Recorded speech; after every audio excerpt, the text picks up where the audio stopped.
अप्रैल 1979 में पटियाला के पंजाबी विश्वविद्यालय में एक सम्मेलन हो रहा था। 3 घंटे तक लगातार चले भाषणों ने सबको बोर कर दिया था।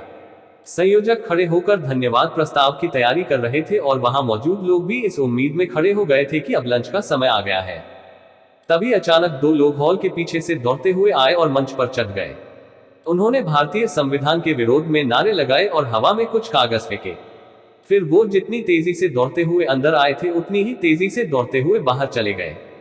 अगले दिन द ट्रिब्यून अखबार के संपादक और जाने माने पत्रकार प्रेम भाटिया ने लिखा कि विश्वविद्यालय सम्मेलन में जो घटना हुई है वो अत्यंत गंभीर है।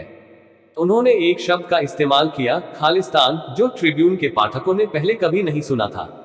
भारत के आजाद होने के कुछ सालों के अंदर ब्रिटेन, अमेरिका और कनाडा में बसने वाले भारतीयों में सबसे बड़ी तादाद पंजाब से आने वाले सिखों की थी। इनमें से कुछ लोग तो ब्रिटिश शासन के दौरान ही इन देशों में बस चुके थे। इन लोगों की दिक्कतें तब शुरू हुई जब कंपनियों ने जोर देना शुरू किया कि वो अपनी दाढ़ी कटाएं और पगड़ी पहनना बंद करें।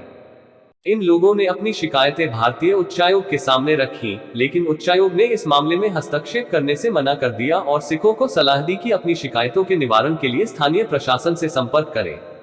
रॉ के पूर्व अतिरिक्त सचिव बी रमन ने सिख अलगाववाद पर अपने व्हाइट पेपर में लिखा, सिखों के मुद्दों को विदेशी सरकारों के सामने उठाने में भारत सरकार की झिझक ने ब्रिटेन, अमेरिका और कनाडा में रहने वाले सिखों के एक तबके में इस भावना को बढ़ावा दिया कि एक अलग देश में ही उनके धार्मिक अधिकारों की रक्षा हो सकती है।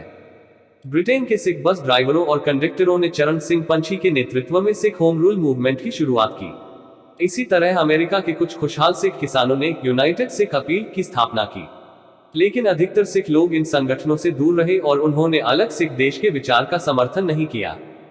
खालिस्तान आंदोलन को पाकिस्तान की मदद। 1967 से 1969 के बीच पंजाब विधानसभा के उपाध्यक्ष रहे जगजीत सिंह चौहान बाद में पंजाब के वित्त मंत्री भी बने। कुछ समय बाद वे लंदन में बस गए। वहां उन्होंने सिख होम रूल लीग की न सिर्फ सदस्यता ग्रहण की बल्कि इसके अध्यक्ष भी बन गए। बाद में उन्होंने इसका नाम बदलकर खालिस्तान आंदोलन कर दिया। उनके ब्रिटेन पहुंचने से पहले से ही पाकिस्तानी उच्चायोग और लंदन में अमेरिकी दूतावास सिख होम रूल आंदोलन के संपर्क में था। रॉ के अतिरिक्त सचिव रहे बी रमन अपनी किताब काउबॉयज ऑफ रॉ में लिखते हैं, पाकिस्तान के सैनिक तानाशाह जनरल याह्या खान ने जगजीत सिंह चौहान को पाकिस्तान आमंत्रित किया। वहां उनका गर्मजोशी से स्वागत किया गया और पंजाब के सिख नेता के रूप में उनका प्रचार किया गया। उनकी पाकिस्तान यात्रा के दौरान वहां के प्रशासन ने उन्हें पाकिस्तान के गुरुद्वारों में रखे पवित्र सिख दस्तावेज भेंट किए।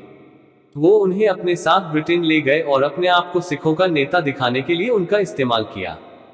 जगजीत सिंह चौहान खालिस्तान के राष्ट्रपति घोषित। दिसंबर 1971 में पाकिस्तान से लड़ाई शुरू होने से पहले इंदिरा गांधी के निर्देश पर रॉ ने पूर्वी पाकिस्तान में लोगों के मानवाधिकारों के उल्लंघन को दिखाने के लिए पूरी दुनिया में एक अभियान चलाया।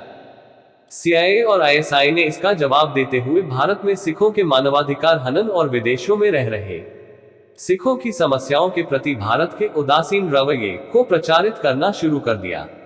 जगजीत सिंह चौहान ने न्यूयॉर्क की यात्रा करके स्थानीय मीडिया से मुलाकात की और उन्हें खालिस्तान आंदोलन की जानकारी दी।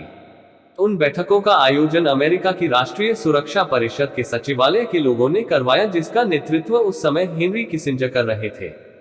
टेरी मिल्यूस की अपनी किताब blood for blood 50 Years of the Global Khalistan project में लिखते हैं, 13 अक्टूबर 1971 को जगजीत सिंह चौहान ने न्यूयॉर्क टाइम्स में एक पूरे पन्ने का इश्तेहार दिया, जिसमें स्वतंत्र सिख राज्य खालिस्तान के लिए आंदोलन शुरू करने की बात कही गई थी। यही नहीं, उन्होंने अपने आप को खालिस्तान का राष्ट्रपति भी घोषित कर दिया। बाद में रॉ की जांच में पता चला कि इस विज्ञापन का खर्च वॉशिंगटन स्थित पाकिस्तान के दूतावास ने उठाया था। खालिस्तानी करेंसी नोट और डाक टिकट। इस बीच ब्रिटेन, अमेरिका और कनाडा में सिख युवाओं ने अंतर्राष्ट्रीय सिख युवा फेडरेशन, दल खालसा और बब्बा खालसा जैसे कई संगठनों की स्थापना की। इन सभी ने जगजीत सिंह चौहान को दरकिनार कर खालिस्तान की स्थापना के लिए हिंसक आंदोलन की वकालत की। चौहान इंदिरा गांधी के सत्ता से हटते ही भारत आ गए थे, लेकिन जब 1980 में इंदिरा गांधी दोबारा सत्ता में आई तो चौहान वापस इंग्लैंड चले गए। टेरी मिल्यूस की लिखते हैं, 70 का दशक खत्म होते होते ISI की चौहान में दिलचस्पी खत्म होने लगी और उन्होंने दूसरे नए संगठनों को प्रोत्साहित करना शुरू कर दिया।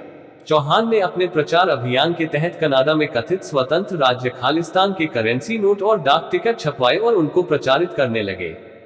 इस बीच वो ओटावा भी गए।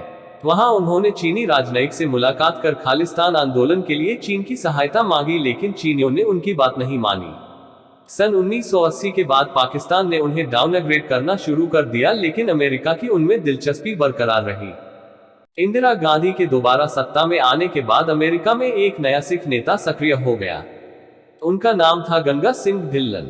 वो पहले पंजाब पुलिस के एक अधिकारी थे जो अमेरिका जाकर वॉशिंगटन में बस गए थे।